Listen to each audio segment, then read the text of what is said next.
Hi, everybody. I know it's running off the edge. I apologize. But I think it'll be fine. Thank you for coming to Death of Anonymous Travel. Can everybody hear me okay? Uh-oh. A couple announcements before we start. This presentation is not on the conference CD. If you want a copy of it, we have separate CDs. They're available in the back, and I have a few up front here which you can grab afterwards. So today we're going to talk about how the systems we use for communication and for payment have changed dramatically in the past 10 or 20 years, so that we've reached the point where they're constantly generating geolocation information that's very individualized. And third parties are able to collect this information and analyze it, not just to figure out what your history was, what your behaviors have been in the past, but also to predict what your behaviors might be in the future. Who am I? My name is Sherry Davidoff. I'm, along with Jonathan Ham, the co-author of SANS's Network Forensics class, which is running this fall in San Diego. I'm also the author of philosecurity.org, an online blog. I've been a security professional for about 10 years now. I started off on MIT's network security team, and now I'm an independent consultant. I've done work for the healthcare industry, for law enforcement, for financial industries, manufacturing. I've been around a while. So as we run through this, some questions to keep in your mind. Who knows that you're here? Who knows you're in Las Vegas? Who knows that you're at this hotel at the Riviera? Who knows that you're attending the DEFCON conference? And who knows that you're in this room watching this presentation right now? The answers to these questions will depend on the methods that you've chosen to use for travel, the methods that you use for payment and for communication. Did you fly here? Did you rent a car? If you rented a car, where did you buy gas? How did you check into your hotel room? Did you use a credit card? How are you going to pay for it? What have you bought in this hotel? Did you buy a latte? Did you buy a drink at the bar? Have you used an ATM? Have you gambled with your debit card? Perhaps most importantly, are you carrying a cell phone? Those wonderful mobile tracking devices. Do you have a credit card that has an RFID chip embedded in it? Do you have an RFID passport? All of these questions impact who knows you're here and what kind of geolocation information has been generated about you personally. Knowledge is power. The systems that we're going to talk about today include cell phones, credit cards, license plate tracking, RFID tracking, electronic fare systems that can track commuters when you go to work every day, traveler registration databases, things like the no-fly list, and surveillance camera networks which are going up in cities all around the world. As we discuss these systems, try to think like a programmer. Think about the error conditions that could happen, how we can detect them, and how we can handle them. Please turn off your cell phones. They're watching you. This was an article on the front page of the Wall Street Journal about a month ago, and it really caught my attention for a few different reasons. Obviously, there's the very graphic image of a poor Iranian woman who was killed during a protest. The headline under the picture reads, "Iran's web spying aided by Western technology." Iran has a central telecommunications choke point within their country, which they use to monitor all communications that happen. And the article says that they're doing deep packet inspection, so they're monitoring the contents of emails, of IMs, and they're also using this to block certain websites. Iran, by the way, now has more journalists in prison than China. The second disturbing thing about this article is that it says European gear used in vast effort to monitor communications. So European countries have been facilitating the repression of free speech and the monitoring of people within Iran. Specifically, the article talks about Nokia Siemens, a European joint venture, and Nokia Siemens has sold Iran a monitoring center. Nokia Siemens put out a press release that says that the equipment that they sold Iran is not capable of deep packet inspection, and it's primarily used for the purposes of lawful intercept of phone voice communications. If you look at the marketing material, you see that it is marketed primarily for those purposes. The yellow box, it can be used in fixed networks, mobile networks. It can also intercept communications on IP networks. I know it's a little bit cut off, but one of the selling points is nationwide monitoring possible. I'd be interested in that. An interesting add-on to the monitoring center. It's a mobile location tracking component, which says it's an ideal solution to track, record, extrapolate, and anticipate the movements of mobile devices. As we're going to talk about in a little more in depth in a bit, your cell phone constantly generates geolocation information about where you are. And that information can be collected in mass, and there are a number of private companies offering software now that can analyze that information. The third disturbing thing about this article is something that was never said at all. It implies that the countries in which this software is being created are also using it to monitor their citizens' communications. Nokia Siemens has a product called the Intelligence Platform, and the Monitoring Center is only one component of the Intelligence Platform. A couple years ago, a sales presentation from Siemens was leaked onto the internet. This is a screenshot of their intelligence desk, which is now just one component of the larger intelligence platform. You can see that geographical view is one component, and it can take a variety of sources of information, including vehicle tracking using toll road systems, so things like Easy Pass, other electronic fare systems, location information of ATM machines, so when you use an ATM, there's geolocation information about that available, and mobile phone tracking. And all of that data can be overlaid on top of each other and correlated to create a pretty detailed picture of your activities. An important thing to recognize about this software and software like it is that it's not really being marketed to analyze one person's data, but to analyze many millions of people's information and pick needles out of haystacks. Another selling point from the brochure of the Intelligence Platform, processing of mass data to enable comprehensive investigations. Here are examples of data sources that government, law enforcement, intelligence agencies can use to get your geolocation information. The first one is the Siemens Monitoring Center, and as we talked about, that takes in telecommunications information. Traffic control points, so hidden traffic cameras, which are going up all over the world. Credit card transactions, very important, bank account transactions, car rental databases, and car rental companies have started GPS tracking all of their cars as they drive around, which I think we'll talk about later as well. So the first primary technology which influences the detail in which we're tracked is cell phones. If you wanted to track a population of people, the first thing you would probably want to do is to try to get them to voluntarily carry around some tracking device all the time. And that has happened. Your cell phone is fundamentally functioning as a tracking device right now. Cell phones have been able to provide general location information since they were created. So you could always find out, based on what cell towers a cell phone was communicating with, approximately where it was. The granularity of information available from cell phones increased dramatically because of FCC regulations in the United States, which required, starting in 2005, that carriers be able to trace calls to within 50 to 100 meters. So the initial impetus of this was because when you use your landline in the United States to call emergency responders, they'll get your address and emergency responders will be dispatched to the scene. Obviously, if you're using a cell phone, this is a problem. They might not know exactly where you're located. So the FCC wanted to make it so that emergency responders could find you if you called 911 in the event of an emergency.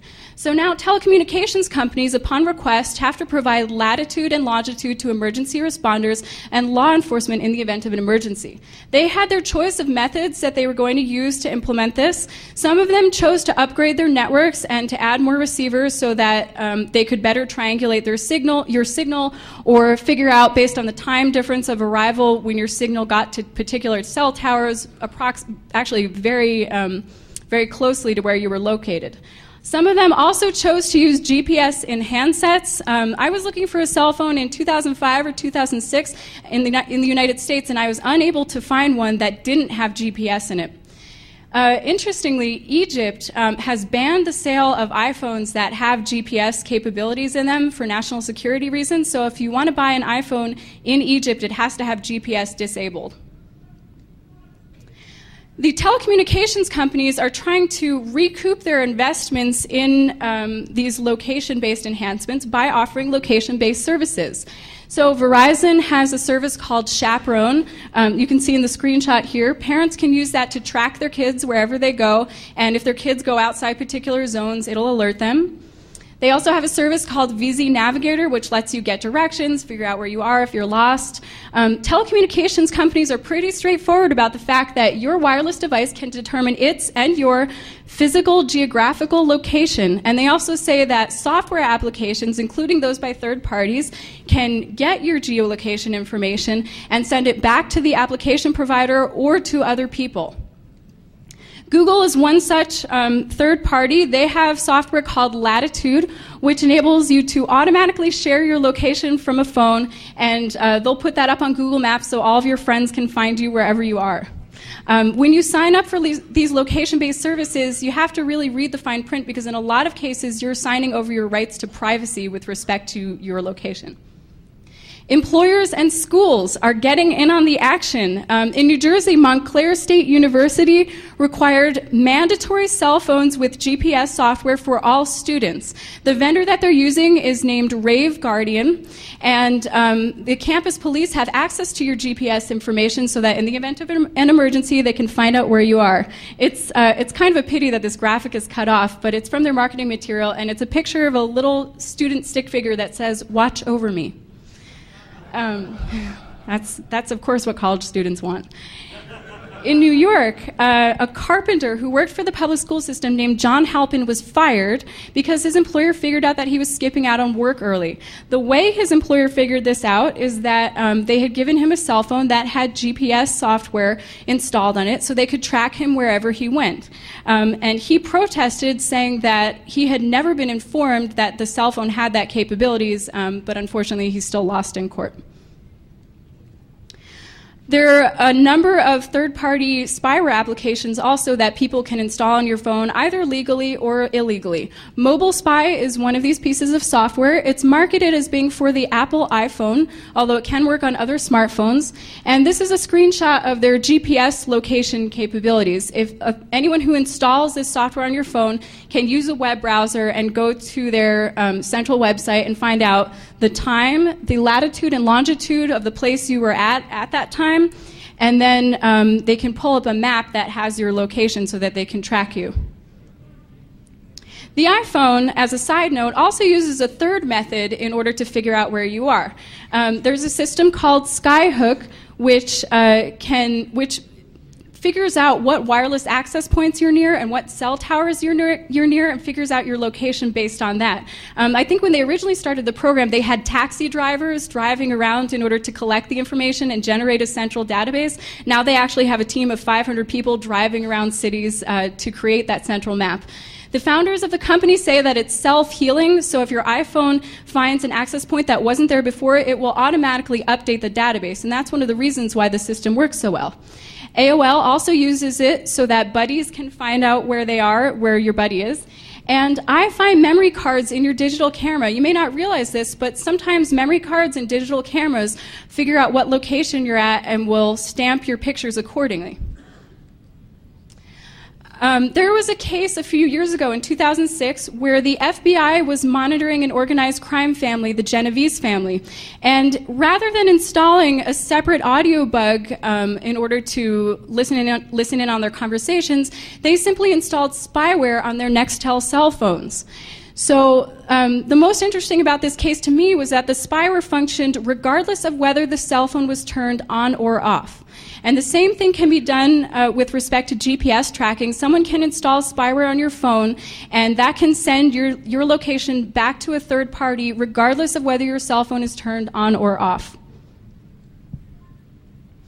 So we're generating an enormous amount of geolocation all the time as we're walking around with our cell phones. Every time you make a phone call, of course, that reveals your location information. But also as you walk around, your cell phone will periodically communicate with cell towers in order to properly route your calls in the future. So how can this information be leveraged by intelligence agencies, by government, or by law enforcement? This is a screenshot from a demonstration that was done by Thorpe Glen in 2008. And Thorpe Glen is a British Telecommunications spin-off. They make software, they created software, I think this was actually created while they were still part of British Telecommunications, to track people's locations and also do social profiling. In this demonstration, they took cell records from 50 million Indonesian users, and they crunched that data in order to identify small groups of people who were only calling each other. So they found out that 48 million of these real cell phone users were part of one large call group, and then 2 million of them were actually part of much smaller isolated cells that only called each other. In this part of the demonstration, you can see that they take data from multiple cell phones, from your laptop, from your landline, and they can use that to track your location. They also explicitly point out that they can detect that profile again even if the phone and SIM card are changed. So even if you throw away your cell phone and you get a completely new cell phone, they still know that it's you, and they can automatically track you because they're basing this not just on serial numbers of your phone, but also where you're going. You're still going the same places, you're still calling the same people, they still know that it's you. This is a screenshot from their geographic profiling example in the demonstration. You can see in the yellow, that's historical information about where this person has gone.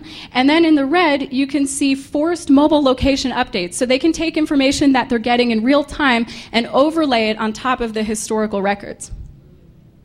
And this is a screenshot from their social profiling page. They can figure out who you have relationships with, what social groups you're part of. For this presentation, that's not what's most interesting to me. What was most interesting was the title bar. You can see here that there's an IP address, 81.143.55.50. That's a British Telecommunications IP address, and that makes sense because Thorpe Glen is located in the UK in a tech park that's served by British Telecommunications. However, in the title bar, we see something else, Telstra Big Pond. Telstra Big Pond is an Australian ISP, the largest Australian ISP. Why are they in the title bar of a Thorpe Glen presentation? It's possible that this could explain where the 50 million Indonesian users' call records came from because Telstra Big Pond has partners located in Indonesia. In any case, for those of you who are Australian citizens, I would be really interested to know what kind of relationship Telstra Big Pond has with Thorpe Glen and what kind of products they're using to analyze your cell information. Could this happen in the United States? What kind of software are our intelligence agencies and law enforcement agencies using to analyze call information? Is it possible that they're analyzing this information in mass and not just one person's information? The first question is whether or not they have access to a large number of people's telecommunications information. And I'm not going to touch on the topic of legality here. I know the EFF has some cases about this and the question's up in the air. But there is evidence that, at least technically, they could have access to mass domestic call information. Last year, in February of 2008, a Verizon consultant, Mr. Babak Pazdar, said that he was hired by Verizon in order to upgrade their firewall configuration. And while he was on site, he was repeatedly told that there was one line, a 45 megabit per second DS3 digital line into Verizon, which was not supposed to have any access restrictions or any logging whatsoever. He says that the users of this line could have unfettered access to voice, data, and even physical location information of people using the Verizon network. This was later reported in Wired magazine as being part of the FBI's network. This is a map, also from Wired magazine, I think it was created by the ACLU, of DCSNet, the system that the FBI uses to conduct instant wiretaps. The FBI has their own separate network which taps into the domestic telecommunications system around the country. It is maintained by Sprint, and the software that they used for the instant wiretaps is maintained by Booz Allen. A couple of the systems that we know about include Red Hook, the DCS 3000 system, which is used for pen, trap, and trace, and Digital Storm, the DCS 6000 system, which is used to conduct full wiretaps. These systems can also instantly determine the location of anyone making the call. The ACLU documents also revealed that in 2003 there was an audit of these systems which did not go well. It revealed a number of security management vulnerabilities, including the fact that these Windows systems that DCSNet runs on do not have antivirus software. They have shared accounts, so access to these systems cannot be traced back to one user. They have inappropriate logging, inappropriate password management, and there's no limit on the number of times that a user can attempt to log in, so it's possible that someone could be trying to brute force these accounts. So we have some concerns about the security of these systems. If you're interested, by the way, in security and lawful intercept systems, you might want to look into the 2004 Greek Olympics case, where the Greek lawful intercept systems were compromised by hackers and used to tap people's phone calls within Greece. The NSA. There is substantial evidence that the NSA has accessed tens of millions of domestic American cell records, phone call records. This is a map also by the ACLU of the places we suspect within the United States that they're tapping into systems. A former AT&T telecommunications employee, Mark Klein, reported that there's a secret room in San Francisco at the Folsom Street quarters where the NSA is sniffing traffic off of AT&T's network, and they're not just sniffing internal traffic, they're also sniffing call information that goes across peering points, so data that's being shared that's going across other providers' networks as well.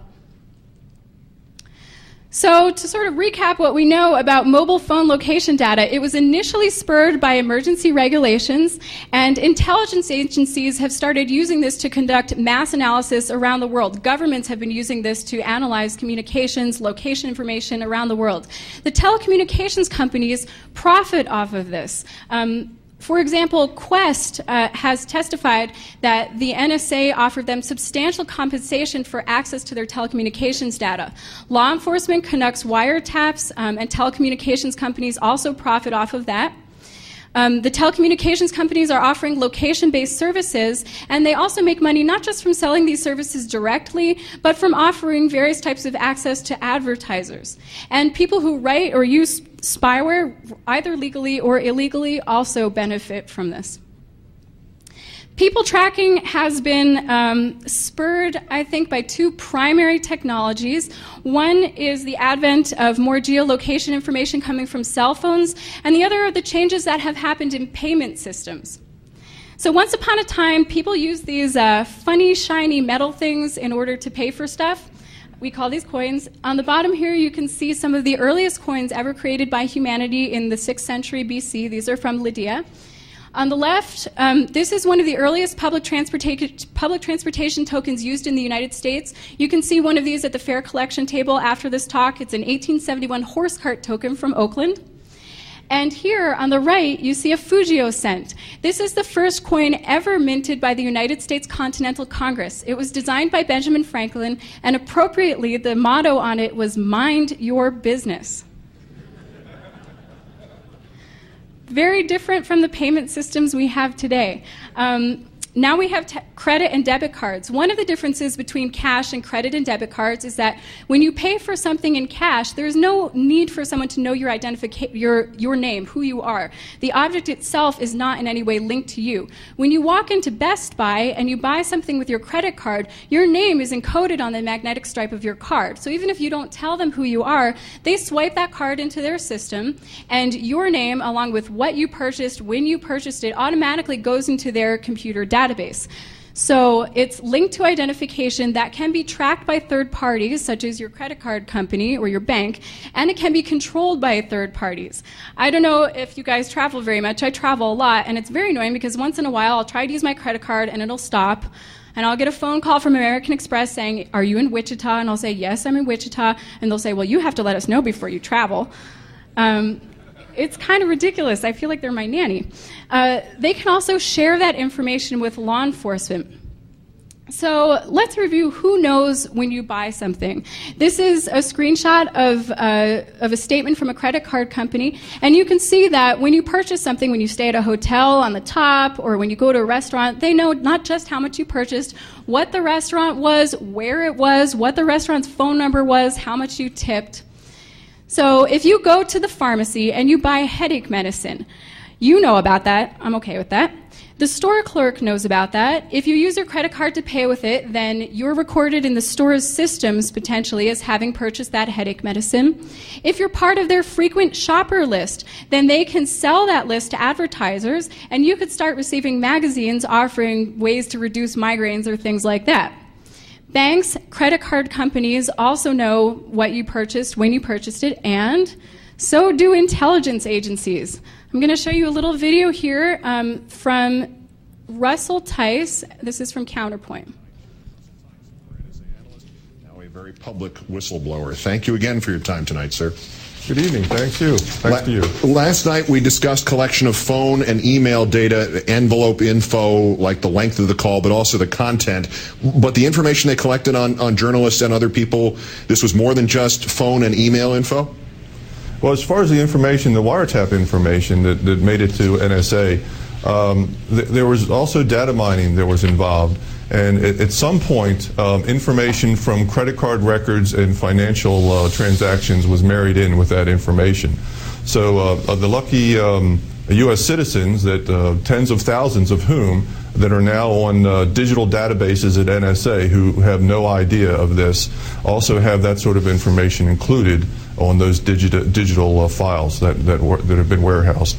Does throwing that kind of information in there too, your credit card records, where you have spent your money, does that make it clear to you who used this information or why it was used or what the goal was of gaining it? Do you have any better idea of what all of this stuff was used for?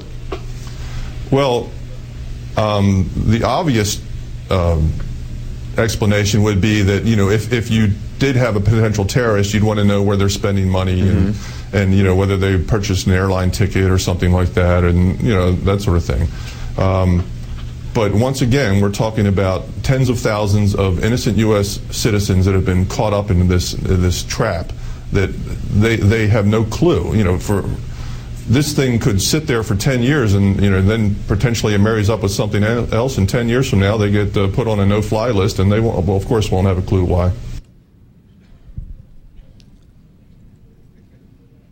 So this information is being used, there we go. I'm glad he mentioned the no-fly list because it's important to realize that monitoring of geolocation information is just one step from restricting where you're traveling. And we can see, we'll talk a little bit about TSA later and the management of the no-fly list, but credit reports and credit card transactions have been used as at least partially the basis for putting people on the no-fly list. So those of us who care about our privacy, of course, can just use those shiny round metal things and those paper things we call cash, right? Unfortunately, not so much. When I flew to DEFCON last year, I flew without a wallet, and after some excitement, I actually managed to make it onto the plane. And the stewardess came by and said, headphones, would you like to buy a headset? It's only $1. And I said, yeah, here's $1. And she said, oh, we don't take cash. We only take credit card. A lot of places have started only accepting credit cards, including JetBlue, United, and American flights. There are a bunch of toll roads in the United States that have stopped accepting cash. Is this legal? I'm not a lawyer, but what I gather from reading is that the Coinage Act of 1965 requires creditors to accept United States cash as legal tender for debts. However, if you're not servicing a debt, if you're just walking into Best Buy and buying a hard drive or something like that, they are perfectly within their rights to say, sorry, we only accept credit card. Payment processing companies, credit card companies have gotten very good at analyzing what you purchase, when you purchase it, for a variety of reasons, including advertising or figuring out what kind of risk you are, and they want more information. American Express filed a patent in 2007 called Method and System for Facilitating a Shopping Experience.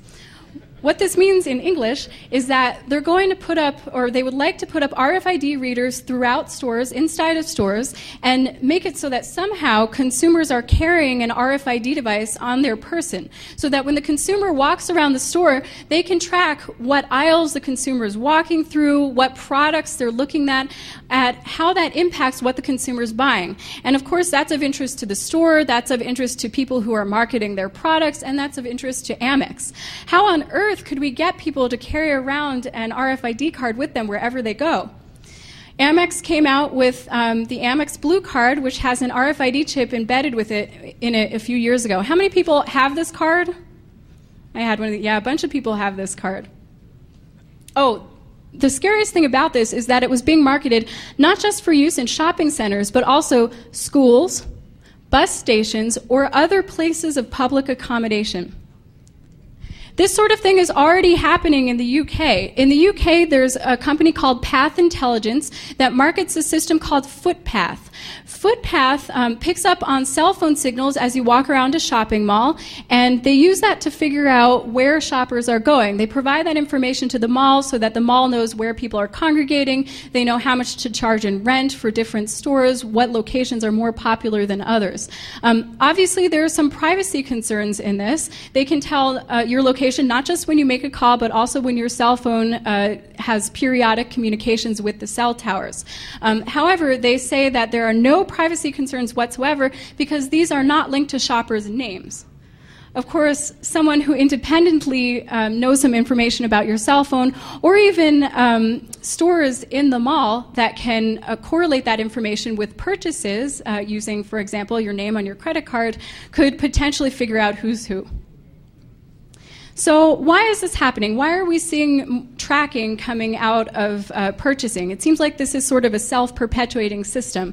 Where you shop, what you buy, where you walk around in a store is valuable information, and the companies that collect that information can sell it to other people.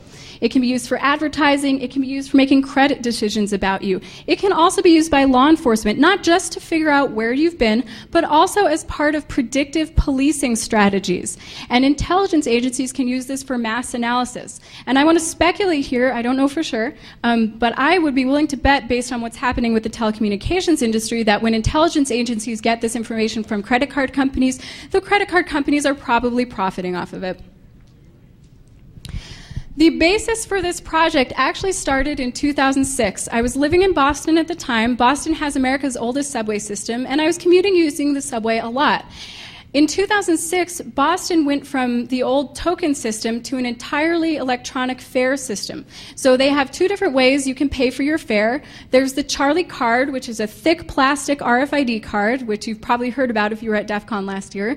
And there's the Charlie ticket. The Charlie ticket has a mag stripe on it, and it's meant to be more or less disposable. You can refill it, but it's not meant to last 5 or 10 years like the Charlie card.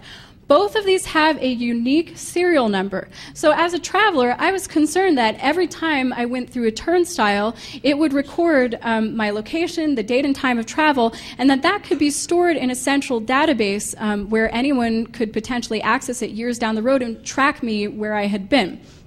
So in order to figure out whether this was happening, I called up the MBTA and I said, what happens with the information from each of these cards when it's swiped? And the first people I spoke with at the call center said, oh, we don't keep track of that information, don't worry about it, no privacy issues whatsoever. So I didn't believe that. So I kept calling, and after about 2 weeks, I finally reached the guy that maintains the database where all of your location, date, and time information is stored. So they are keeping track of that information. They are keeping track of the rider histories as they relate to serial numbers. And they have a separate database, the financial database, so that every time you fill one of these cards, your name and the serial number of the card are also tracked in that. So if you have a Charlie card, it's possible to obtain a Charlie card without giving them your name, but if even one time you use a credit or debit card in that, your name can be linked in their systems to that serial number, and your entire travel history can be obtained. As you can see, they're not exactly encouraging the use of cash. So how does the MBTA treat that information? I want to go into this in a little bit of depth because there aren't a whole lot of laws that protect your privacy when it comes to commuting. And my hope is that over the next few years we'll start to have better privacy protections. The MBTA says that they have two types of data. They have personally identifiable information, which includes your name, your address, your financial information, your photograph, and they have aggregate information, which includes the travel patterns of your customers. They do not consider the serial number of the card to be personally identifiable information. That's in direct conflict to what Massachusetts law says. Massachusetts law says that any identifying number is PII.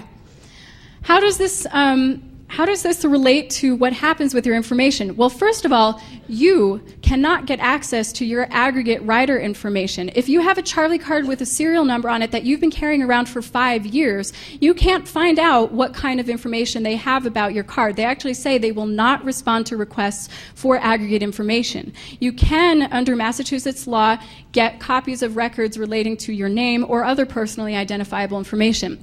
So there's nothing to worry about, though. The MBTA does share that aggregate information with third parties.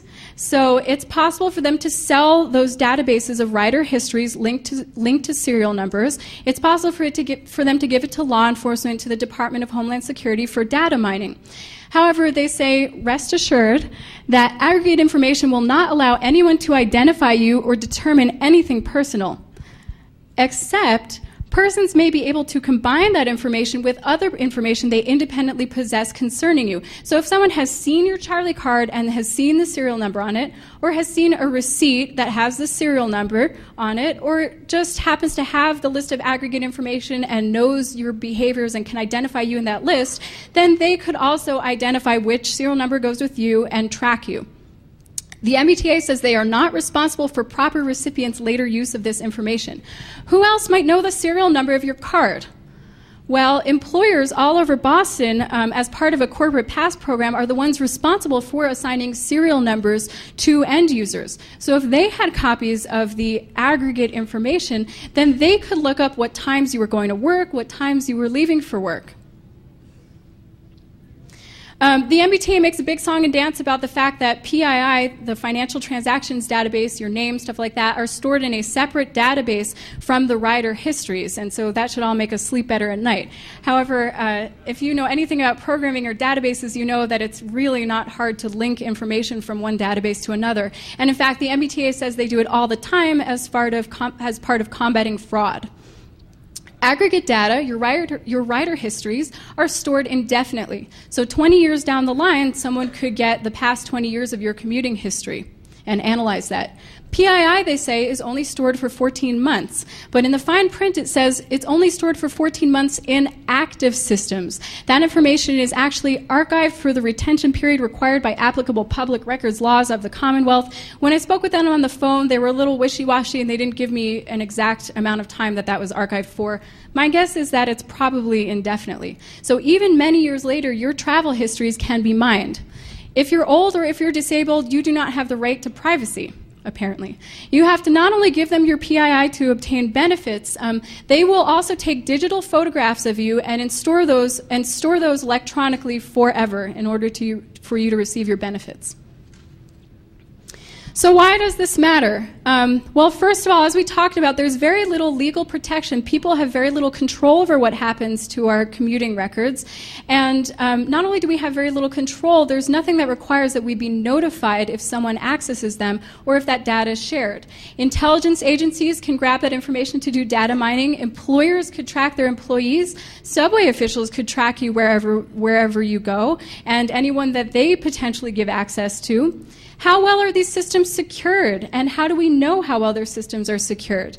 There have been a number of court cases involving data subpoenaed from commuter records, primarily EasyPass, which we'll get to later. Amtrak. In November of last year, I grew up in New Jersey, and so I used to take Amtrak a lot from Boston to New York or from Boston to New Jersey, and I was really surprised to visit New York City last year and find these signs, which have a scary-looking guy who seems to be carrying a weapon and a dog. It says that they have employed uniformed police officers, okay, mobile security teams, that sounds kind of scary, K-9 units, and they will conduct random passenger and carry-on baggage screening. So they could force you to open your bag and rifle through it. They'll do identification checks. If you try to travel on Amtrak without an ID, then there's a reasonable chance that they'll ask for your ID, and if you don't show it, you could be denied access to the trains, so thrown off the trains. Amtrak and TSA, I kind of didn't take that seriously. I thought they were probably kidding. They wouldn't do that sort of thing until I saw this picture. On September 23rd of 2008, Amtrak and TSA conducted the largest joint simultaneous Northeast rail security operation. So they had law enforcement officers from over 100 departments deployed to 150 rail stations during rush hour, and they required commuters to show their identification, to submit to baggage screening, so commuters were forced to open their bags, and the TSA or Amtrak or police officials would rifle through those bags. TSA, by the way, is responsible not just for airline security, but security in all modes of transportation. So the security procedures you see at the airport now, they could decide tomorrow to deploy at rail stations, bus stations, highways, even bicycles. They have that capability. After I arrived at Penn Station, I had a couple hours to kill. I was in New York City in order to go to the MTA Museum, the Transportation Museum, which is really interesting. I definitely recommend it for anyone interested in fare collection. I came out onto the street and I saw these signs which said NYPD security camera in area. I walked around and I saw that there were 2 or 3 of these on every block. So I started looking around for the cameras. I saw big cameras, I saw little cameras, I saw private cameras, I saw license plate readers. And finally I saw this. It was a big camera emblazoned with the NYPD logo, keeping tabs on a suspicious pretzel vendor who was obviously selling suspicious pretzels. So again, I had a little time to kill. So I started looking at these cameras a little more closely, and then I went online later and I started doing some more research to figure out what they were. It turns out that these cameras are manufactured by a company called Total Recall. Total Recall, yeah. Total Recall did surveillance for the Republican National Convention, and these appear to be examples of the Crime Eye 505 cameras. They have digital video recorders inside. They work well during the day or at night. They're all networked, and they can all be accessed from one central location. The marketing material says that they also each function as a wireless hotspot, and authorized personnel can walk up to the street near them and use a web browser in order to access the video surveillance data stored on them. So as a privacy geek, I really wanted to know how well these systems were secured, how well the web servers running on them were secured, and there didn't seem to be any public information whatsoever regarding the audits that they obviously must have undergone, how long data was stored, how access was controlled. So to understand a little bit better about why these cameras are here, we have to review 3 different programs which have been advertised by the City of New York. The first is Securing the City's program, a federal program. The second is the Lower Manhattan Security Initiative. And the third is Operation Sentinel. So the Securing the Cities program is something that was funded by the DHS under President Bush. The goal is to detect nuclear devices before they reach their targets. So $29 million out of $90 million went to the New York City area for this program. And as part of the implementation, the New York City Police formed partnerships with law enforcement within a 50-mile radius. They do routine vehicle scanning and vehicle tracking. They can track license plates from helicopters 2,000 feet up. And they have routine checkpoints and roadblocks on bridges, tunnels, waterways, and boats going into and out of the city. The Lower Manhattan Security Initiative is a little bit different. It's a public-private partnership, and it's modeled after London's Ring of Steel. The goal is to have 3,000 cameras deployed all over the Lower Manhattan area. 2,000 of these cameras are privately owned. There are also 100 license plate readers, not just stationary readers, but also roving scanners. Anytime a license plate is scanned by these readers, it's automatically checked against government watch lists. And that information is sent back to central facilities where it's stored for 5 years. Out of the $100 million approximately that went to this program, $10 million from the Department of was from the Department of Homeland Security, $15 million was from the City of New York, and the rest of it was from private companies and organizations that are concerned about the Lower Manhattan area. The picture you see here is 55 Broadway on the 28th floor. This is the Lower Manhattan Security Initiative Coordination Center. All of the license plate information and video surveillance information generated from this network of surveillance cameras and network of license plate readers goes here. And they also say that they have a secret backup location. I'm guessing it's underground. One of the assistant police chiefs of New York City says that the goal of the program is to require, first of all, that new skyscrapers submit blueprints before they're built for review, and that security is designed into new buildings in the Lower Manhattan area. They would like to make it so that the lights, the air conditioning, the internal surveillance cameras inside office buildings, and the access control systems are all controlled centrally from the Lower Manhattan Coordination Center. So what's happening with this information? If you commute into New York, if you drive around Lower Manhattan, if you're one of the people, as I was, that worked in Lower Manhattan, you probably want to know what's happening to your data, how long it's being stored, and who's accessing it. Well, first of all, who has access to this information? The New York City Police, probably federal agents who have also helped in funding and setting up this program. And stakeholders. Every private company who's involved in setting this up has a stakeholder representative that has access to the Lower Manhattan Security Initiative Coordination Center. All of your license plate record data of any car driving around the area is stored for 5 years. All of the video is stored for 30 days unless there's some reason for it to be stored for longer. And most importantly, if someone wants to use all this data that's being collected, if someone wants access to the video surveillance data and they want to use it for some other purpose, if they'd like to use the license plate records that are being collected over 5 years for some other purpose, they can do that. All it requires is approval from 1 or 2 people. It does not require that that be publicly announced. It does not require any sort of documentation, and there doesn't seem to be any requirement for auditing of what happens to that data later on. The information collected on you can also be shared with third parties. Again, it requires approval, but not documentation, not publication. There doesn't seem to be any reason why anyone would even find out that that information was being used by third parties. That brings us to Operation Sentinel. According to Mayor Bloomberg, Operation Sentinel is a combination of the strategies from securing the cities and the Lower Manhattan Security Initiative. The goal is to create a surveillance network like London's Ring of Steel pertaining to the entire city, not just Lower Manhattan. So every vehicle going in and out of the city would be photographed, and that includes the driver, along with the timestamp. Your license plate information would be recorded, a radiological signature would be taken, and that would all be sent to the Lower Manhattan Coordination Center. License plate reading, there are 80 fixed license plate readers and 36 roving readers that drive around the city capturing license plate information. Right now that's being deployed at 7 vehicle crossings, including the Holland and Lincoln tunnels, the George Washington Bridge, and the goal is to eventually send that to all vehicle crossings. So every vehicle going in and out of Manhattan, you would be photographed, you would have your license plate captured and stored, and the radiological signature stored.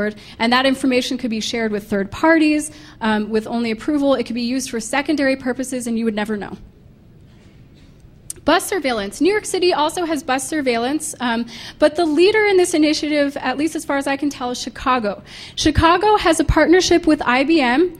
The goal is to put cameras on 2,100 buses. There are 7 video surveillance cameras on each bus and a digital video recorder on board. Each bus acts as a wireless hotspot, so any supervisory vehicle driving within a 3 to 4 block radius of the bus can access the video surveillance information.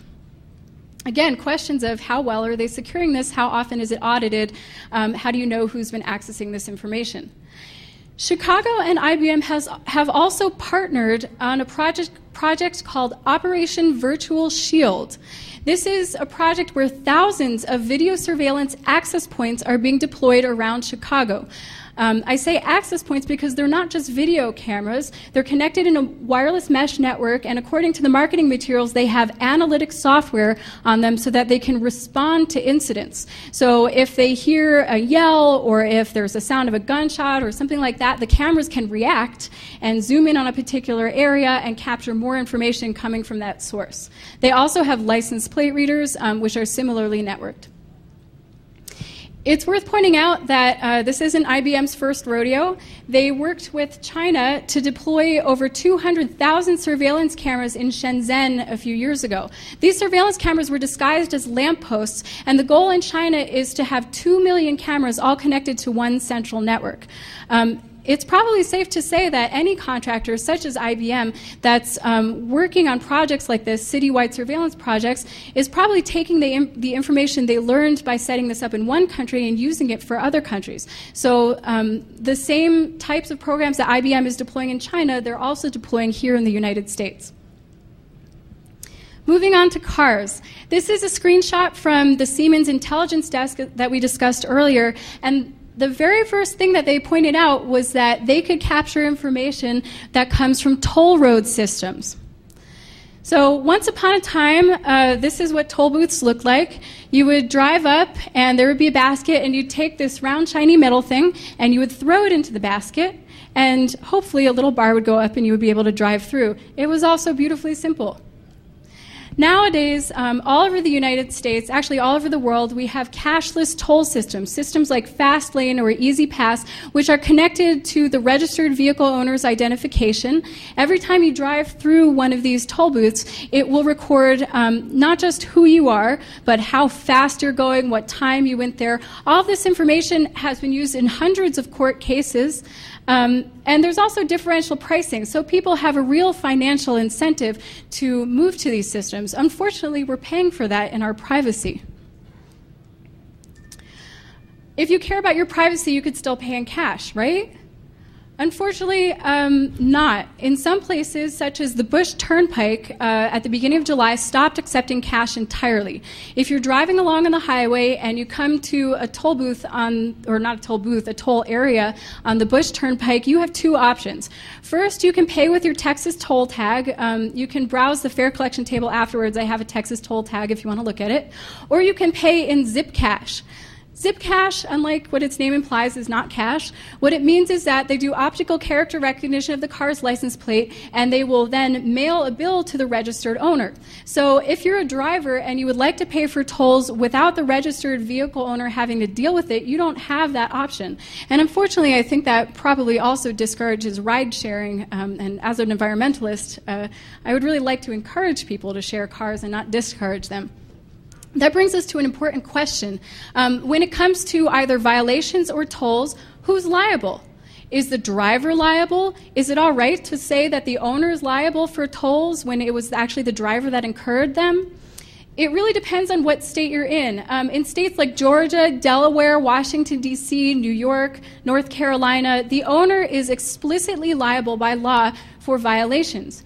In other states, the driver, in states like California, Colorado, and Virginia, the driver is explicitly liable for violations. So that sort of sets some precedent for whether or not the owner or the driver could be liable for tolls.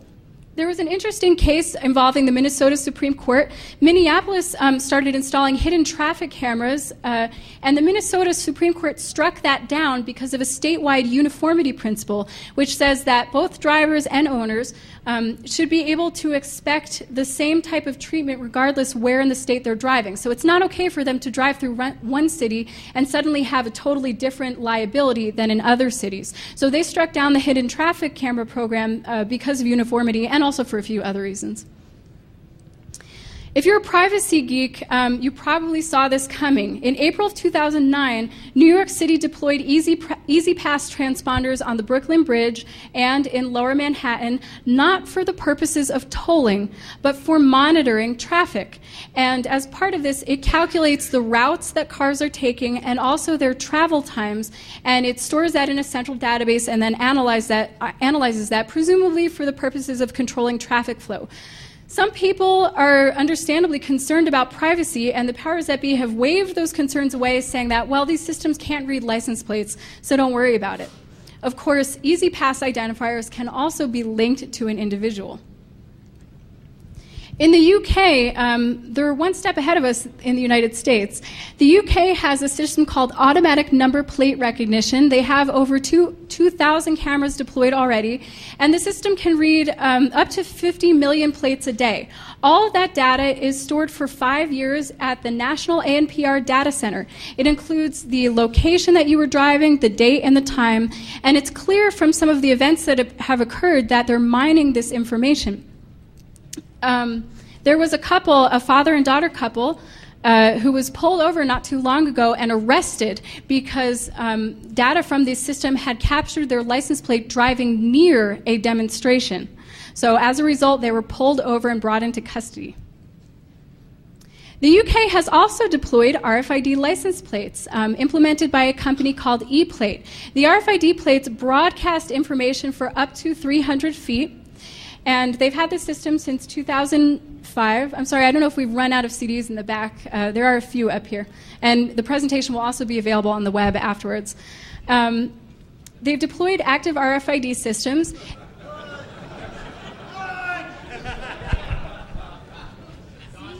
There's only 15 of them, so they're probably already gone. Don't bother getting up. Vultures.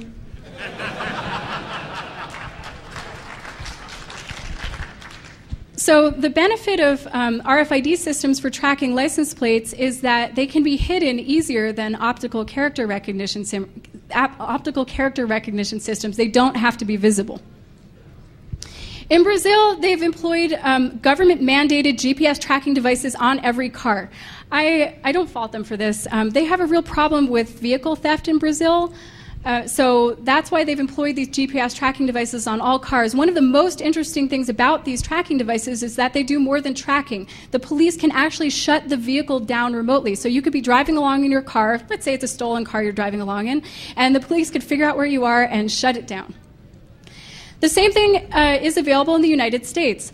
OnStar was installed in GM cars, and it tracks not just your GPS location and your speed. The idea behind OnStar, one of the selling points, is that in the event of an emergency or if you're lost, you can press a button on your car and communicate with people at their central location who can help you figure out where you are or dispatch people if you need some assistance. In order to do this, they track a lot of information about your car, including where you are, how fast you're going, sometimes even things like the fuel intake, the fuel level of your car, when you brake, stuff like that.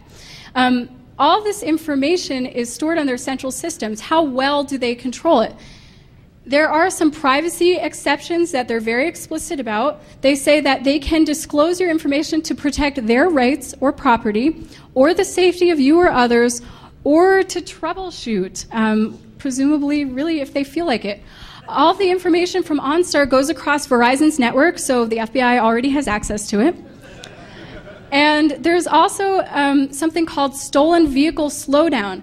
If OnStar or if law enforcement want to stop your car remotely, they can do that just by sending a signal, and that will stop the fuel intake, and your car will stop wherever it is. What could go wrong with this system? Somebody could shut down your car against your will remotely. I don't know how vulnerable it is to hackers. I don't know what kind of security it has. That information isn't really public, but accidents could be caused remotely, and also anyone with access to OnStar's system or the Verizon network could potentially track you wherever you go. Moving on to traffic enforcement systems. Red light cameras have exploded in popularity all around the world. This is a map from a site called photoenforce.com of all the red light cameras that are just in the New York area. They have been described by journalists as cash machines for the local government. Their safety is questionable. There are indications that they do reduce the number of people that run red lights. There are also indications that they increase the number of people who slam on the brakes and then get smacked by the car behind them. A Canadian journalist pointed this out and was subsequently stalked by the Canadian police. Red light cameras can also be used for national surveillance. The way most of these systems work is that they deploy multiple cameras at any particular intersection. So they get multiple shots of the cars. They can see not just your license plate, not just a picture of your car, but also images of the driver. They can have not just digital still photographs, but also video surveillance of the car.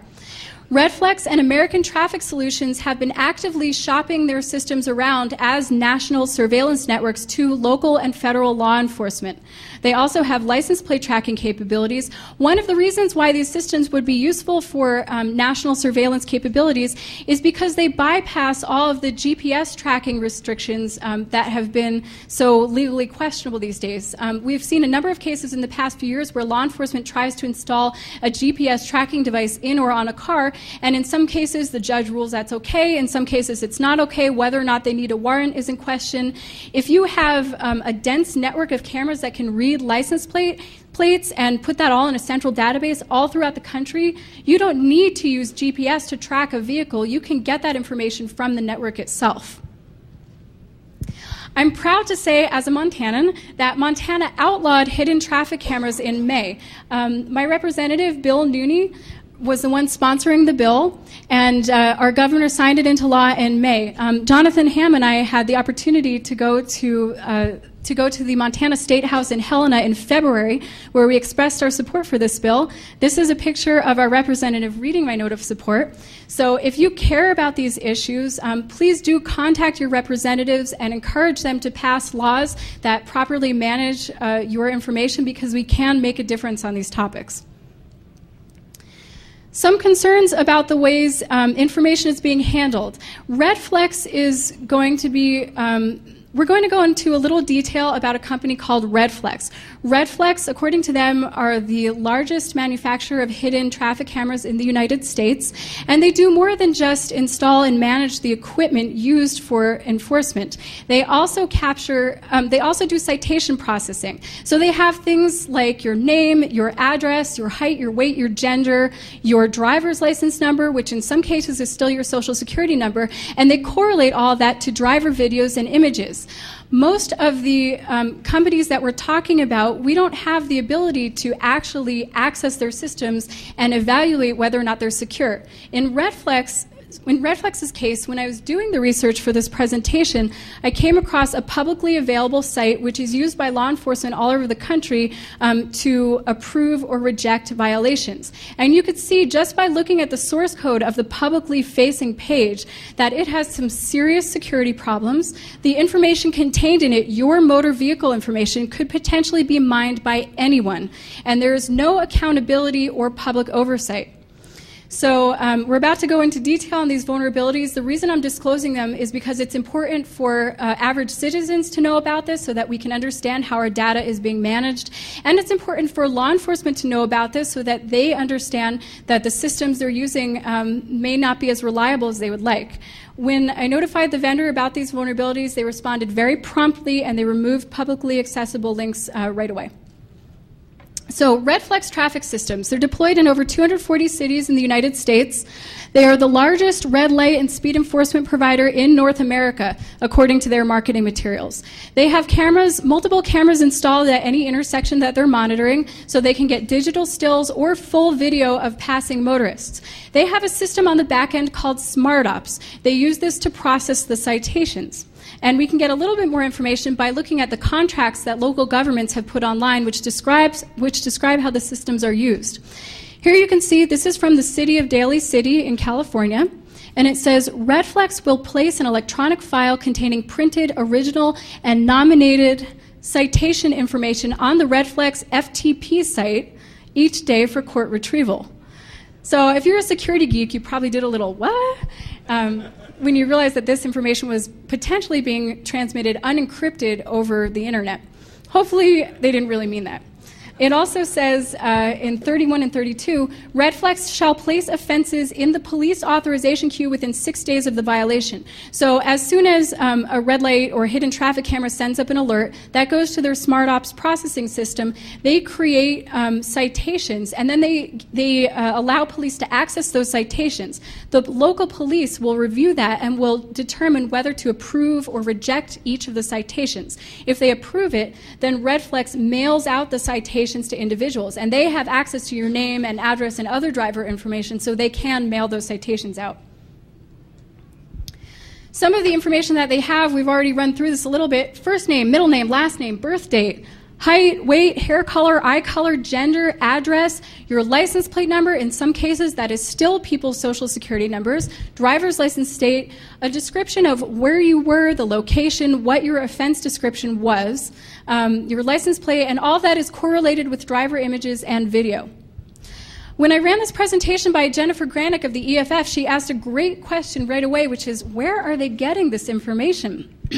I had kind of assumed that they were probably getting it from the towns, but I did a little bit of research, and I found that that wasn't the case. Companies like Redflex and OnStar and other companies are partners in the International Justice and Public Safety Information Sharing Network.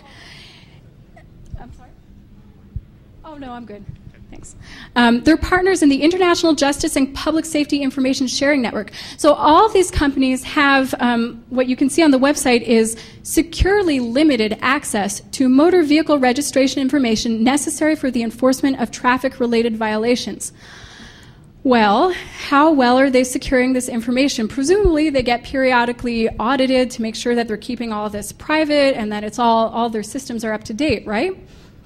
Okay, well, if you Google for Redflex and SmartOps, their back-end processing system, the first site comes up is the Redflex Traffic Systems WebOps site. This is a screenshot of it. You can see there are two links, violation authorization. Presumably that's where police officers will go on and view a list of incidents and figure out which ones they want to approve and which ones they want to reject. The second one is online reports. At the bottom it says, if the flash buttons and logo do not show up above, you may use these links to get to the capital S secure sites. And then there's a link to violation authorization, online reports, and then you can see there's a cute little VeriSign secure logo, which makes me feel much more confident. Of course, if you actually view the source of that page or click on the links, you'll see that this login page doesn't actually use SSL. It just sends a username and password unencrypted across the internet. The other page, violation authorization, does use SSL. If you right-click and view the source of the page, there is an enormous amount of information in there. Let's go through some of it. Here we see, just by the variable names, you can see that they're processing some very sensitive information. And the public link to this page is no longer available. For each incident, the variables include birth date, hair, eyes, weight, gender, height, driver's license number, in some cases still a social security number, driver's license state, license plate number, jurisdiction. And in the code, they also have things like image pass. So they're correlating this information with images of the car and driver, and presumably in some cases also video, depending on what the camera is capable of. If you go down a little bit further, you'll see some SQL statements, which give information about their database. So here the comment is, get contracts that this user has permission for. They create what's going to become a URL, and in that URL is a select statement, a SQL select statement. And then they do an asynchronous request, they get a list of contracts back and a list of variables back, and they store that on the client side, and they use these XML objects as client-side permissions. So as a private citizen, I'm getting a little bit worried because if all of this data is stored on the client side, then the end user could potentially modify them and bypass any access restrictions. Here we see they're doing client-side authorization. This comment is, if the record can be authorized and the user is allowed to, then show the accept reject stuff. So if the variable police user, for example, is yes, and that's taken from the client side, then you would show the accept reject buttons.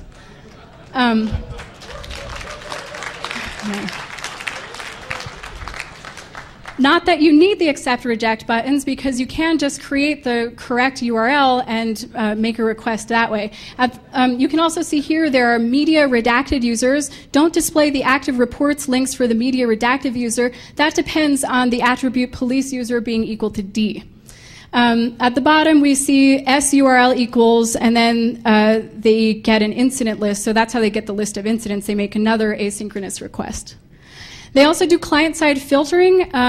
As security geeks know, filtering is lack of appropriate filtering is one of the reasons why SQL injection attacks work. So here you can see they're removing invalid characters from the license plate. They're doing this in the client-side code. So anyone with access to Paros proxy, or probably who just creates the correct URL, could bypass this filtering and make requests which include other characters. There are also indications of who their clients are and what the processes are that law enforcement use with respect to license violations. Here it says, for the city of Chicago, apparently one of their clients, display only licensed state so that the pre-approving officer and supervisor can enter a license plate in jurisdiction, blah, blah, blah. But again, if an end user wanted to, they could bypass this restriction. And it also appears that this code depends on setting a variable called schema name to Chicago, in this case, CHI. What would happen if you set that to Albany or New York or Atlanta or something else? Could you view lists of incidents from other sites? All of the information that I gathered was simply based on observation. This has not been tested out, but the vendor has been notified of this, and hopefully they will correct the internal problems as quickly as possible. The reason that I wanted to cover this in this presentation is because Redflex is not alone. Redflex is one of many, many government contractors that stores sensitive personal information. Every company that was on that list of partners that we displayed a little while ago has access to the same types of information. These companies are not subject to routine audits. If you look at the contracts that are out there, you can see that their books can be regularly audited, but it says nothing about their IT systems. It says nothing about how well their systems have to be secured, who they can share their information with.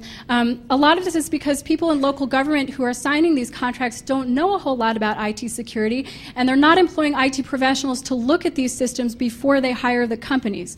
There's a lack of accountability, and we really need to do a better job all over the country in protecting citizens' private data.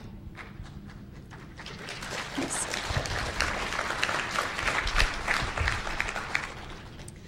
Moving on to airlines. I don't know if you guys remember back in 2002 or 2003, JetBlue was publicly flogged for giving 5 million passenger records to a government contractor by the name of Torch. What happened was Torch was doing an airline passenger risk assessment. They were working with TSA, and they approached companies like American Airlines and Delta to get lists of passenger records. American and Delta rejected them, and then TSA wrote a letter on their behalf to JetBlue. And JetBlue provided their government contractor, Axiom, with 5 million passenger records, including not only itineraries, but your name, your address, your contact information. Torch then purchased a supplemental Axiom database, which included social security numbers, all the different places you've lived, address histories, how far you live from airports, things like that. And they used that to demonstrate that airline passenger and reservation data can be clustered. So you can take information from credit reports, from address histories, and look at passenger itineraries, passenger names, and use that to identify groups of passengers who are part of the mainstream, and then groups of passengers who are different. This is similar but not directly related to the CAPS 2 system, which used credit reports in order to determine whether or not you would be on terrorist watch lists or the no-fly list. So I don't know if you can see this graphic very well, but the idea behind it is that a passenger makes a reservation, they pay for the reservation, and then before the passenger ever gets to the airport, a background check is conducted on them and on their method of payment. So if you're not part of the mainstream, maybe if you're flying one way, or if you live really far from the airport, or if you've moved around a lot, then you might be flagged. And when you get to the airport, they use that information to determine whether you should be searched, detained, or allowed to pass through. So whether or not you're on a watch list doesn't depend on whether you've tried to bring explosives to an airport. It can depend simply on how often you've moved. Torch has a little description of their project, which I thought was interesting. You can see they made initial overtures to airlines to get the data. They were rejected. They were given assurances that they would have the database being used by the CAPS 2 contractors. They did not receive that. Instead, they received the JetBlue database. This was a very limited database because JetBlue only flies to particular locations, and they have sort of an unusual segment of the traveling population. They don't have as many business travelers. Torch then purchased the credit database on passenger demographics. They displayed, for example, anomalous demographic information that they had about one passenger. They did not black this information out.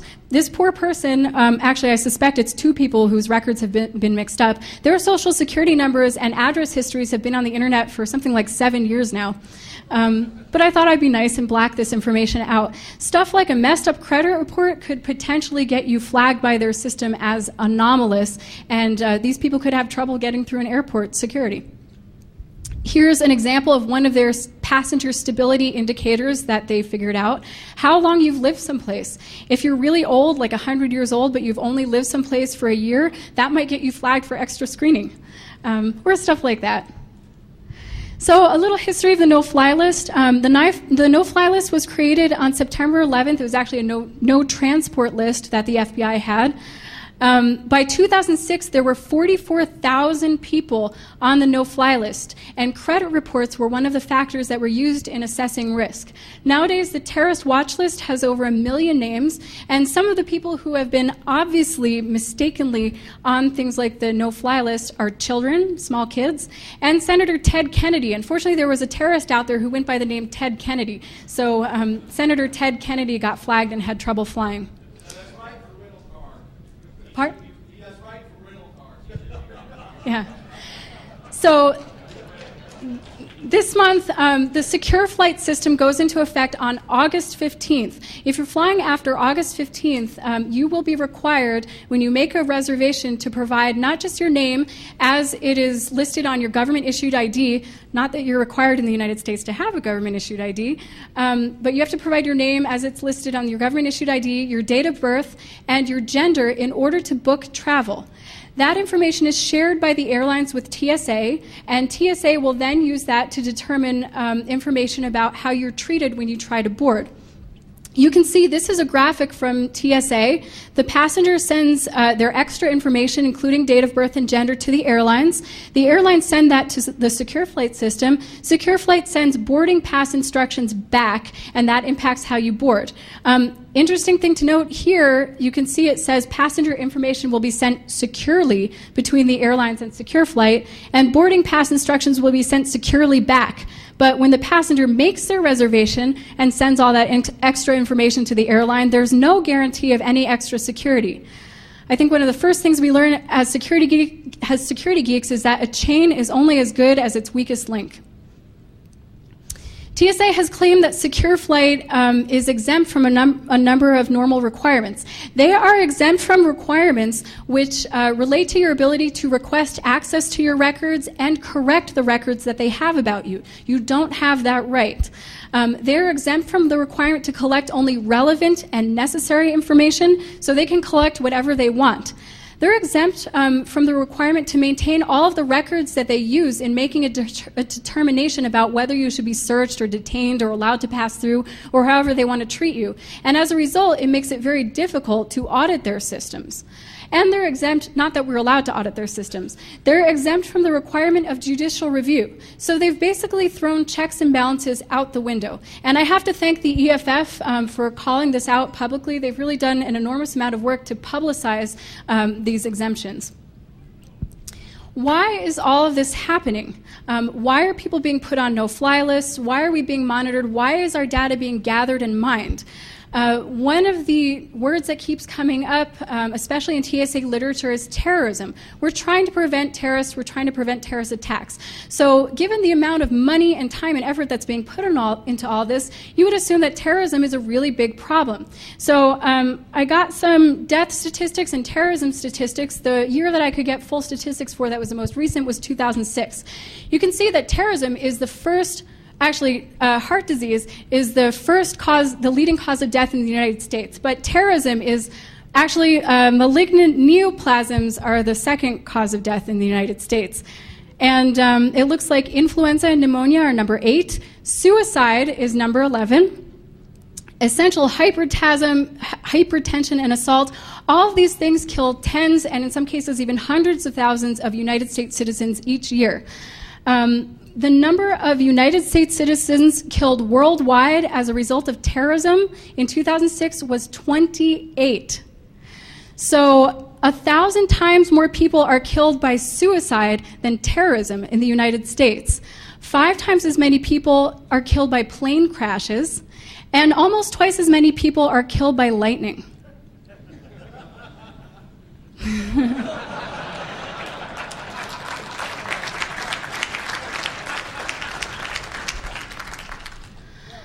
So, what could explain the TSA's priorities? It appears that if the TSA spent more time screening for influenza rather than explosives or mining your credit reports, then fewer people would die. Just to take a little bit more of a global view on this, I know as a United States citizen I'm kind of United States centric, but even globally, the terrorism statistics are surprisingly low. You can see that since the 90s, they've hovered around, actually under 5,000 people in the entire world whose deaths can be attributed to terrorism. There was a little bump around September 11th, but other than that, it's been relatively steady. FlyClear, your biometric information, in order to help you move more quickly through the security line at airports, private companies are capitalizing on this. So intelligence agencies and places like TSA are able to use terrorism as an excuse to get more information on people, and private companies are benefiting as well. Unfortunately, FlyClear, the company behind FlyClear, didn't do so well. They had a system where people's biometric information was collected, and that could be used to facilitate airport security. So you could go faster through airport security. FlyClear went out of business, and a lot of people have been wondering what is going to happen to their biometric information because they don't want it to be shared. One of the questions on FlyClear's FAQ is, will personally identifiable information be sold? They don't answer this question directly. All they say is that your biometric information will only be used by another registered traveler program with the TSA. So it implies that the answer is yes, your biometric information is now an asset of a company that has gone out of business, and it can be sold to other companies. You don't know their privacy policies, you don't know what this information is used for, and unfortunately you don't have any control, you don't have any way to opt out. Finally, the last section we're going to go through is personal tracking devices. VeriChip was the FDA's first approved implantable identification system. It has a unique 16-digit number. And there's a great blogger. If you look on the presentation, I have a full link to his site. He calls it essentially a glorified dog tag. And he was able to sniff the 16-digit code off of his friend's VeriChip and then clone it so that he had one just like it. When wolves attack herds of animals, they generally start by attacking the very young or the very old, and VeriChip seems to have the same strategy. Under a company called Xmark, they have been marketing the HUG system. The HUG system is a system where as soon as a baby's born at a hospital, it gets an ankle tag, and then every 10 seconds, the ankle tag broadcasts an RFID pulse, which is picked up by the HALO supervisory system. Moms can also get kisses tags, which can tell if the right infant is with the right mother. Staff also get special staff tags, and their marketing material points out that it's really easy for staff to wander around with babies. They say that if a staff picks up a baby, they can walk through a door without having to press any buttons. The door will automatically unlock and let them through. So hopefully staff tags are a little harder to clone than the initial implantable VeriChip product. Roam Alert is their system for elderly folks. This is being marketed to nursing homes and places like that for wander prevention. So as your grandma walks around her nursing home, they can track her centrally. They not only track her, as we talked about, tracking people is really just one step away from restricting where they go. So if grandma walks into a particular area, the doors can automatically lock, the elevator can automatically lock, and all of the systems are hidden so she'll never know that they exist. There is an enormous potential for travel restrictions and for purchasing restrictions, especially because these systems that we're talking about aren't just used to track where you go, but when you get on the subway, this is your pass, this is what enables you to get onto the subway. If Iran, in another 20 years, let's say, had access to systems like this, to mature technologies, we might never see pictures like this appearing in the newspaper, because dissidents might not be allowed out of their house. If they were allowed out of the house, they might not have any access to public transportation. They might find if they try to drive on their highway that their cars are automatically stopped. They might not be allowed to fly. They might be locked out of their offices or locked out of their office buildings, which could happen if systems like the Lower Manhattan Security Initiative have their way. They could be blocked from making cell phone calls. Probably more likely their cell phone calls will be monitored. And they could find their bank accounts frozen or their credit cards frozen. So there's enormous potential, not just for tracking people, but for restricting how people can communicate and where we can go. In any free society, people should have certain rights. We have to be able to control the systems that are being used to monitor us. Tracking systems should be well understood and transparent. People and our representatives should have control over what personal information is tracked and shared. If that information is shared with third parties or if it's used for secondary purposes, we should know about it. And finally, in a free society, electronic payment and communication systems should be capable of supporting private transactions. So you and I and the millions of other Americans who are not criminals, are not terrorists, have the option of going about our daily business without Big Brother watching us. This is a picture of the United States seal. Here's the front, which everybody recognizes, and I love the all-seeing eye on the back of it. My name is Sherry Davidoff. I am the author of philosecurity.org and the co-author of SANS Network Forensics, which is being launched in September. And I think we have some extra time, so if people want to have a discussion, I would love to hear your opinion on these systems and how you feel they should be controlled or how you feel we should manage them. Thank you very much.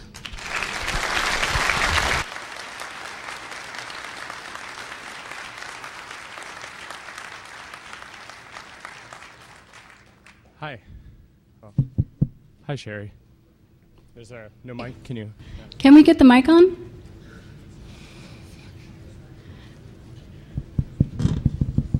Hi. That was a great presentation. I'm really more angry than I was when I walked in. Awesome. So I just wanted to say your terrorism statistics were off by several orders of magnitude. Uh-oh. Specifically, you forgot to include the fact that the United States has killed more than 500,000 Iraqis. And I think the thing that people need to think about here is that what we're doing is creating a worldwide police state. And in this worldwide, I just went to Shenzhen and I saw these cameras you're talking about. I mean, it's incredible. I mean, IBM did the same thing during the Holocaust. Exactly the same thing. And we have to stand up to it. So if anyone in this room works at places where you have information like this, you should send it to WikiLeaks and leak this information. The only way we can fight this is if the people that are actually supporting it and paying for it with their tax dollars stands up and says, fuck this, we're not going to take it anymore. Yeah. You have to do that. And you should actively compromise the systems like this that are running. Don't disclose vulnerabilities, own them and leak that shit. That's the only way we'll be able to stop it. That's it. Thanks, Jake. Along the lines of IBM, there's a great book called IBM and the Holocaust, which talks about IBM's involvement in the Holocaust and points out that every act of extermination was preceded by an act of registration. IBM designed the punch card systems that were used to register everyone before they decided who to kill. Yes? Awesome presentation. I have a question. In doing your research, did you come across or collect any information about what I assume is out there, but I haven't seen?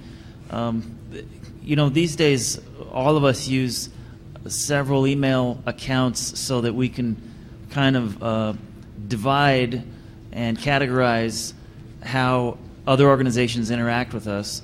I'm wondering if presently or in the future we're all going to get into trying to have sort of multiple identities so that we can have a little bit of control over this too. Obviously, when it comes to these sort of human systems for tracking, it's much more involved. I'm wondering if you know any more about that. Well, I think we touched on that a little bit. If you look, you should look up Thorpe Glenn's presentation. It's available on the web, and it talks about how they can track people even if they're using multiple cell phones, even if they're using multiple email or IM identities. There's just a lot of information that can help them merge different identities together, and I think that's one of the selling points that private companies are using to market to intelligence agencies. One of the things that I saw that I was very interested in is that when you're going to third-party companies, you're not just looking at ones that that are getting aggregated information from them alone. We do that at the same time. Like if we pay a traffic ticket online, like specifically if you do traffic school online, I used to work for one of those companies, and the security is so minimal. Like when I was just poking around, when I first started working for them, when I didn't really have any information, they're like, please check out what we do. I looked, and the first thing I saw was just incredible amounts of security vulnerabilities. You find the login, which was not secure at the time. It was after I started working for them. You could get access not just to your information, but to anyone who had ever been using those sites, to people who had been using it. You could just look up by their email or by their name or by their driver's license and get any information possible about their past inquiries. And that's the thing, is that when you're using any sort of database, you should really be careful as to why you're using it. Like, a lot of people use those for convenience, but really make sure to look at the companies you're submitting your own information to. That's one thing that we can personally control, and people just don't even think about it. They're just like, oh, this is easy, click, click, click, we're done. And nobody takes pause to say, hey, is this information going to be secure? And that company had like the VeriSign and the Cobra logos. I mean, they really did that so people felt secure, but it really just wasn't. Well, we should definitely catch up afterwards. I'm interested in hearing more about that. Thank you. Hey, Sergey. Hey, awesome talk. So, supposing that the government actually gets its hands on the healthcare records for whatever reason, say to make sure that physicians are only prescribing the right kinds of medicines at the right kind of price, do you see any obstacles to personal health records being used for profiling within the same systems? No, I think that's probably already happening. In the United States, we have things like, I think the medical information database. They track all prescriptions that you fill. And now especially that the FTC has implemented the red flag identification rule that requires you to present ID whenever you go to a hospital or a doctor's office. Actually, it doesn't require that, but a lot of times that's the way it's being implemented. It's harder and harder for people to get anonymous or pseudonymous medical treatment. So I think that's a really great point, and I think it's something we should be very, very concerned about, medical records being married in with all the other information about us. Thank you. Thank you. Hello, thank you very much for your presentation. I really enjoyed it. I have a couple just things I'd like to raise. First, I'd like to know what your opinion is about, for instance, the green. Have you heard of the green dot credit cards they have? I've heard of that. Can you remind me what that is? Well, basically, the way it's supposed to work, I haven't used one myself, but rather than using your own credit card with, attached to your credit line, you essentially buy this card. So it's like a check card. You put $500 down on this card, right. And then you use it through that. The idea is so that credit card fraud, anything like that, they get that number. It's it's not linked to your actual credit. Right. I was just wondering if you knew any of the privacy issues with that, if it's linked to your name in that way or anything like that. I have heard about that. When I was trying to research what anonymous credit cards were available, the only one I could find that was truly anonymous were the Visa Vanilla cards. I think I read a website which said that the green dot cards you were required to link that to your identification in order to activate them. Okay. Don't quote me on that, but I do remember reading that. The only card I think that is you can use truly anonymously are the Visa Vanilla cards, but they only go up to $100. Okay, Visa. Okay. There are things like one-time credit card numbers also that you can use to help prevent fraud, but again, those are still linked to your identity. Right. Okay. And I noticed a lot of your presentation you mentioned, Chicago, New York. I'm from LA. Do you have any information about, the surveillance state in LA or anything like that, or do you know any groups that do anything? along those lines? I haven't specifically looked into LA, especially because I'm from the New York, New Jersey area. I do know that many cities in California are using the red flex traffic systems, so that's something that you might want to look into specifically. Okay, great. Thank you very much. Thank you. Thanks. So that was a great presentation. I work for the ACLU of Northern California on very similar topics. I work for the ACLU of Northern California on a really similar topic. And my question for you and everyone else here is, everyone in this room is a DEFCON attendee and is interested in the topic, and it's a great audience. How do we take this to the broader world? How can we use our technical skills, our knowledge that this is a real important issue, and make the public aware so that we can actually get lawmakers to pay attention, so we can get companies to pay attention, so we can change the system? That's a really good... Pardon? That's a really good point. How can we make a difference? The EFF, I know, has expressed interest in following up on the red flex traffic system stuff. Probably we just need to get more organized. If you're interested in helping out, if you're interested in volunteering on helping push better legislation or better privacy protections, please email me. My email address is on the CDs. I also have business cards, and you can find me on the web. And drop me a line. Hopefully we can be in touch. And come find me, too. I want to know.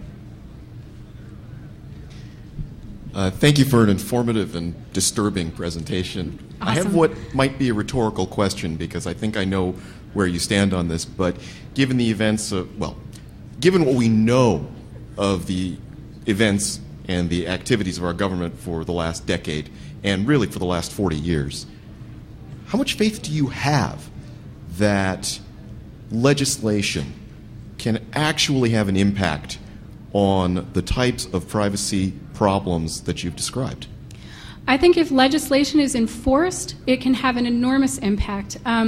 For example, there's a big difference, and I know this isn't legislated, but the payment card industry program has made a difference in the way companies do auditing, and in the fact that some companies are required to undergo external audits. Whereas I think if we legislate systems which require that people publicize, which provide proper incentives for companies to secure their systems, then it is possible for us to make a difference. If we simply make legislation that says this is illegal, then it's probably not going to do a whole lot. As a forensic analyst, as someone who's worked on a lot of incident response cases, I can see that a very small percentage of actual data breaches are even detected because companies don't have incentives to detect them, and those that are detected are not reported because companies will weigh the potential fines versus the more likely reputational damage that would happen if they were disclosed, and they say, well, it's worth it for us to risk fines if we're caught. So you're right, sometimes legislation can make no difference at all, but if it's enforced, if people are really pushing on it, if it makes it so that systems are more visible, if we have a right to transparency and to find out what happens with our information, then it can make a difference. So it gets back to the previous questioner's point about how we carry this message out. Yes. All right, thank you. Thank you. I apologize if you've already answered this question, but is your entire presentation on the disk? My presentation is not available on the DEFCON disk, but it is available. The entire presentation is available on the disk that we passed out by the water coolers, and it will be available on the web on DEFCON after this presentation, and probably on my website as well. If you need a copy of it and you don't find out, if you don't find it on those sites, then just drop me an email. Thank you. A week later, it'll be on the DEFCON site. Hi. Yep. Hi. Just want to share my experiences with anonymous credit cards. Mm-hmm. I've had the best experience with U.S. Bank. If you walk into a U.S. bank and ask for a one-time use credit card, they will sell you one without verification of identification for up to $1,000. The fee for this is $3.95, and I'll just give them a fake name. They do ask for a name, but they don't make you verify it. My experience with Riviera was I use this card number, and then on the card, the name is U.S. Bank. When they asked me for a name, I just made up one, and it ran through just fine. So apparently they do not verify the name with the card as long as you have the security code on the back of the card. So U.S. Bank's always worked really well for me, but you do have to pay that $4 fee to use it every time. That's really interesting. Did they require you to show identification at the hotel? No. Huh. If you could drop me a line after this, I would love to get some more information. Thank you. Sure. The question is, where did the $1,000 come from that he put on the card? Yeah, cash. If you give them cash, they'll take it for up to $1,000 for the card, and it was $1,000 and $1,003.95 because of the surcharge. That's great. Thank you. I just wanted to make a comment on what's going on in the state of Florida regarding traffic cameras. Basically, it's illegal for the state of Florida to issue citations that are violations of Florida statutes on evidence based from traffic cameras. So what a lot of cities are doing is they're using the traffic cameras to enforce city ordinances and local ordinances in order to bypass the state level. And there's legislation in the state of Florida right now to legalize the use of cameras to issue Florida state statute violations. And essentially, the legislation is coded to allow computers the discretion of whether or not a law was broken, and if that passes in Florida, which it probably will, that's going to open a whole other can of worms. Anybody who lives in Florida, talk to this guy. Great presentation. In this day of outsourcing and offshoring, will you be having a study on how much of our private information resides outside the United States? You mean physically resides outside the United States? Yes, anything above where a lot of the laws that we have here may not apply to foreign countries or governments. That's a great question, and I don't know the answer to that, but I would be very curious to know. My guess is that a lot of our information resides outside the United States.